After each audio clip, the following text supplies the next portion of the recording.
Religion will say it like this: we are all sinners saved by grace. Is that true? No. The minute I said yes to Jesus, I went from being a sinner to being a saint. I am now in the family of God. I am now a citizen of heaven. I'm an ambassador of heaven. I am no longer a sinner. But doesn't that sound good? We are all sinners saved by grace. The force of faith is powerful enough to take you and I from where we are to where He desires us to be.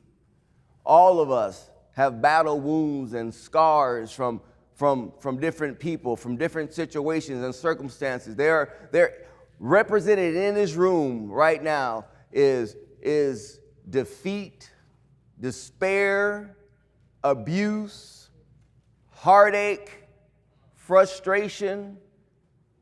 I can boldly say that is represented in this room right now. Those items can be enough to stop us from doing what God has called us to do.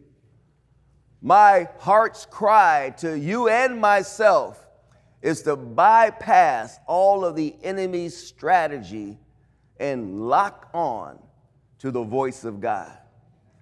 Because what He'll speak into your life is going to give you what you need to step out and do what God has called you to do. There is a real force called faith that will break the strongholds in the lives of God's men and women and free you to the point of action. That's what this series is all about. Faith is the vehicle that transports heavenly cargo. There are things that God has laid up for you that's going to require faith. Family, the reason why God says it's impossible to please Him without faith is because it's impossible to please God if He can't save you, heal you, deliver you, prosper you. It requires faith to receive the transactions. It's critical that we don't allow fear and doubt to hinder our faith. The force of faith will cause a power shift on the inside of you. Something will take place that will give you the boldness and the courage to do what God has called you to do. Hebrews 10:38 says, the just shall live by faith. Raise your hand if you're just. Raise your hand if you said yes to Jesus. Let me clarify that. If you said yes to Jesus, you have been justified. That's what makes you just. What you do, what you've done cannot make you just. It's you saying yes to Jesus that causes you to be just. So every hand should be raised if you said yes to Jesus. The reason why we are taking time out to go through this subject matter is because there is some stuff that's laid up for you that you will miss out on if you don't apply your faith. My objective is to inspire all of us to flow in faith and close the door on fear and doubt. I encourage you to latch on to faith so you can live your life fully pleasing God and impacting the world around you. Our subtitle is, How Do I Release Faith? Let's take a look at some definitions. For the word release means allow or enable to escape from confinement. It means to set free. To release means to set free. It also means to allow something to move or act or flow freely. The word force is defined strength or energy as an attribute of physical action or movement. The word faith is complete trust or confidence in someone or something. When we put all those definitions together, it sounds like this: allowing the strength of complete trust and confidence in God to flow freely in my life. Is there anybody interested in that kind of life? Let's go to 1 Kings chapter 17. Last week we started looking at the life of Elijah. The Bible gives us little background on Elijah. It wasn't his pedigree or upbringing. It wasn't his education that put him in a position of influence. Elijah leveled up because he responded from a word he got from God. The word from God that Elijah got and acted on gave him great influence. It gave him great boldness. Elijah heard from God and went to the highest source of the land, looked him in the eyes, and told him what was going to happen. The reason why this is so powerful is because during this time, Elijah put his life in danger because Jezebel and King Ahab were killing prophets of God Almighty. Elijah didn't have all the answers. He just trusted God enough to speak out, and that took faith. Family, truth cannot prevail if it's not spoken out. Truth cannot benefit anyone if it's not heard. Elijah did something that every one of us can do. Let's go to 1 Kings 17:2. We'll look at 2 through 4. Let's read this together. It's on the screen. This is the New King James Version. Ready? Read. Then the word of the Lord came to him, saying, "Get away from here and turn eastward and hide by the brook Cherith, which flows into the Jordan. And it will be that you shall drink from the brook, and I have commanded the ravens to feed you there." It's important to note that the provision for Elijah was not where he was, it was where he was told to go.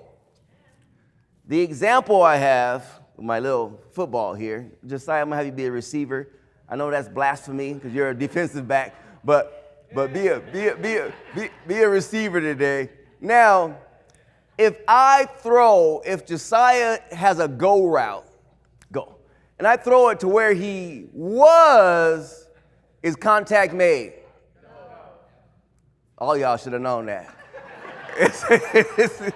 Now, as the quarterback, I don't throw it to where the receiver is. I throw it to where he's going. So it is important. Thank you, sir. It is important for you and I to understand it's not so much where you came from, it's about where you're going. Somebody say amen to that. It's not about what God said back in the day. What is God saying right now? What we're going to see with Elijah is he had instructions. His initial instruction was go to King Ahab. And then there was new instructions. Now, if Elijah would have said, "No, Lord, I'm cool. I'm not going to go to the brook Cherith. I'm going to hang out here. I know these lands. I'm going to hang out by the gate in the palace just in case King Ahab get out of hand again. You can count on me. I'll go back in there." No. He had to listen to next steps. Look at your neighbor and say, you have to listen to next steps. Elijah's miracle wasn't where he was. It was where he was being sent. Family, I submit to you today that is true in your life also. God's provision has been dispatched on your behalf. The question is, Are you there? Your place called there comes with God's protection and God's provision. We have to keep listening. Elijah was listening to receive new information. We're not supposed to live off what we heard. Romans 10:17 says, faith comes by hearing. It does not come by what was heard. In Genesis chapter 22, verse 2, if Abraham would have stopped listening to God, he would have sacrificed his promised son. If Abraham would have been distraught, if he would have been so upset at the instructions that God gave him and turned off his hearing, he would have killed his son. Not hearing puts your promise from God in danger. Genesis 22:2 was the old information. God was still speaking. There were still being some instructions. What is God saying to you now? What is God instructing you to do right now? The current information is found in Genesis 22:11.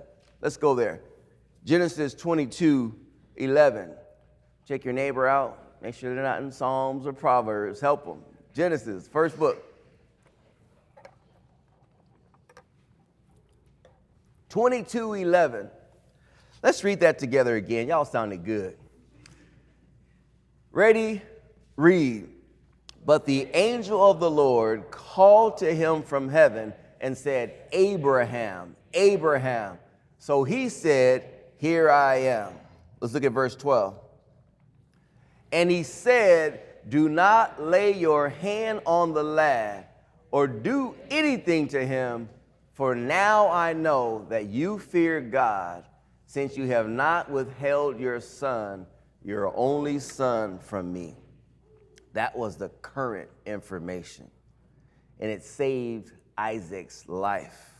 It saved the promise to Abraham. Are you listening to God? Look at your neighbor and ask him, are you listening to God? Or are you functioning off of old information? Is the promise of God alive and well in your life? If Elijah would have stopped listening, he would have starved to death. God made provision for Elijah, not at the palace. Where was the provision made for Elijah? At the brook Cherith. If Elijah would have stopped listening, he would have starved. He would have just been thirsty and missed God. How many people will do it their way, get in trouble, and say, where are you, God? Where are you, God? What's going on? I did what you said, but are you doing what I'm saying, son? Are you doing what I'm saying, daughter? There's a big difference. The force of faith requires our obedience. There is always our part and then God's part. The best example of that, God did his part in the beginning. He made the heaven and the earth. He filled the Garden of Eden with everything that mankind needed. And then he made Adam and Eve, put them in the garden. All provision was available. And Adam made his move. His move was disobedience. And because of the disobedience, what came after that, God had to make another move. He took them away from the tree of life, because if they would have eaten from the tree of life after they disobeyed, they would have been stuck in that state. That fallen state would have been their reality for life. God went further and sent his only begotten Son in order to give mankind an opportunity to be restored. And he left it up to mankind. Jesus came, lived, died, rose from the grave. And now it's up to man to move. We have the opportunity to say yes to Jesus. We all have the opportunity to respond to God's move on our behalf. Obedience will always be our choice. God's not a God that's going to force anybody to do anything. But if you and I want to walk in the protection and the provision of God, it's going to require our yes to him. The force of faith requires our obedience. If we don't follow through on what God has told you, we can miss our supply.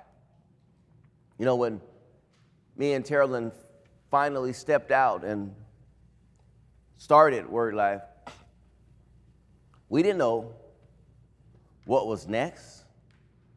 We didn't know the difference between speaking to King Ahab and going to the brook. All we had was a "I trust you" start. Within weeks, we had a building to hold service. We had a praise team. We had a children's director. It started to just come together because we responded to God's yes. There are some of you out here right now, and God is waiting for you to respond. The provision is already there.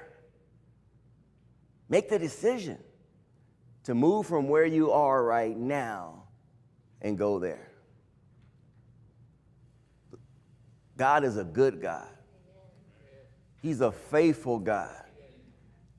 He's waiting on you.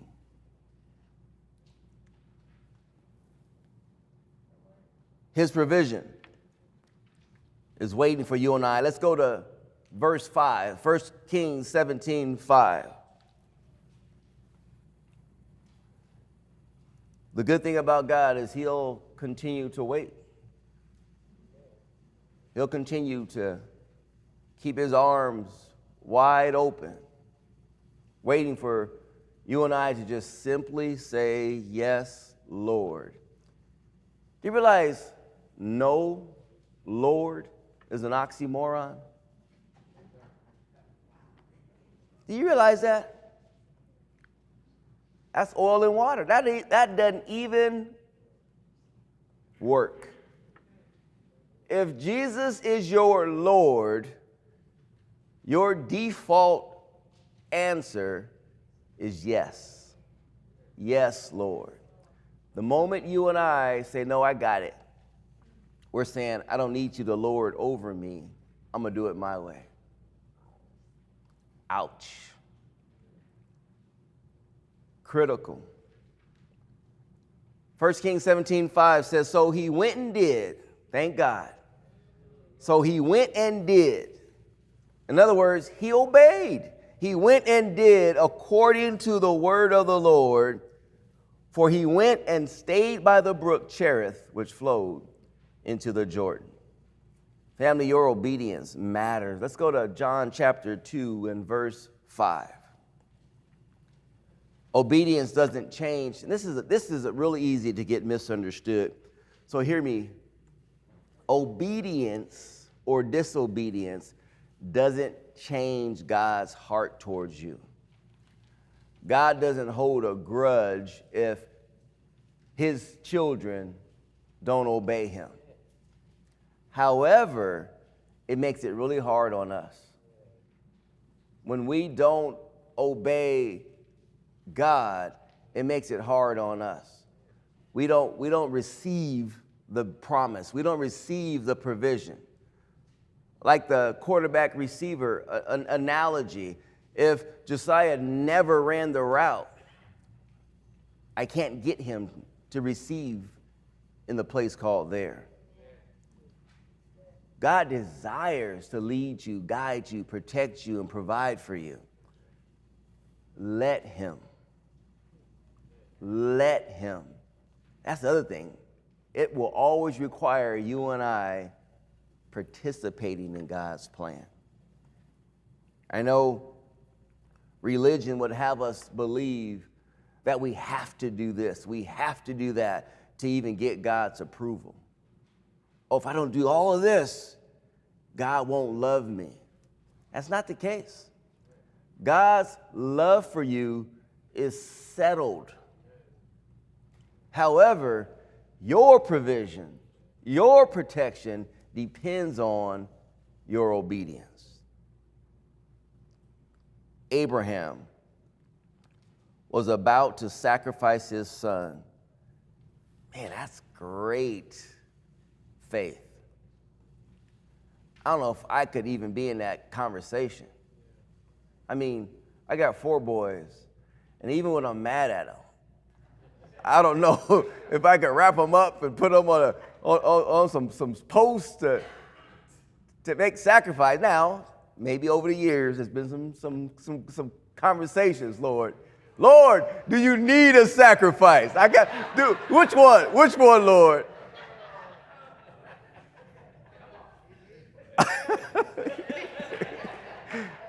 Now, think about that. The faith of Abraham. How many of you guys seen that movie, His Only Son? Anybody? Wasn't that powerful? My God. If you have not seen the movie, His Only Son, go out and see it. Now, I know Christian movies have a bad rap of being corny and shallow and no substance. This was a good one. Go out and see His Only Son. You know, in the natural, it looked like Abraham was going to kill his promised son. Because of his obedience to move in that direction, God supplied a substitute for Isaac. My God. He supplied the perfect substitute. Family, are you doing what God has called you to do? Are you paralyzed in fear and not moving to your place called there? That's the problem with fear. The problem with fear and doubt is it paralyzes you so you don't run your route. My heart's desire from this series is that every one of us will level up and begin to flow in faith like never before, and really grab hold of the promises of God and just smash fear and doubt, crush every hesitation, and move forward and do what God has called us to do.